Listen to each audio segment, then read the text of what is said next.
Bonjour et bienvenue dans ce deuxième pilote de Météo des Trades présente la météo des places, quelle tendance sur les marchés selon Toto Trading. On va comme hier passer un certain nombre d'indices et de paires de devises en revue sur lesquels je vais vous donner ma tendance du jour et je vais commenter quelques variations par rapport à hier. Donc sur les indices, pas de changement majeur, si ce n'est le Dow Jones qui confirme son point bas à 26 730,2, point bas de vendredi, et du coup on est reparti dans une vague haussière, de la tendance haussière. Donc là c'est le scénario idéal pour faire des trades haussiers tant que 26 733,2 n'est pas cassé.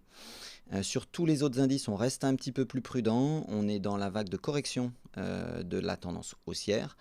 Donc on peut tenter une anticipation haussière sur des trades à la hausse si on ne casse pas les lignes que je vais indiquer à l'instant. Donc 7756,1 sur le Nasdaq.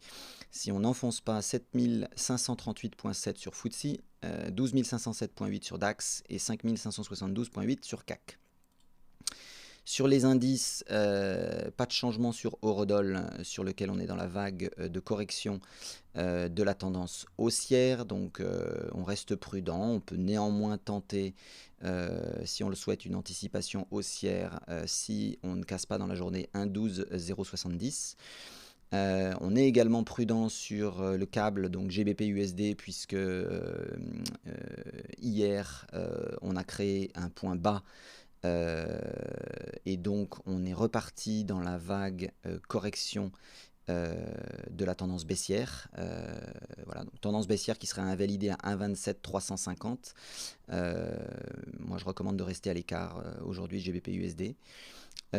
USD CAD à l'inverse, on a validé le point haut de vendredi, donc le 1,31 370, et ça c'est intéressant parce que on repasse dans la vague principale, donc baissière, de la tendance baissière. Donc là pour le coup on peut clairement tenter des trades de vente à découvert si on ne casse pas à la hausse 1,31 370.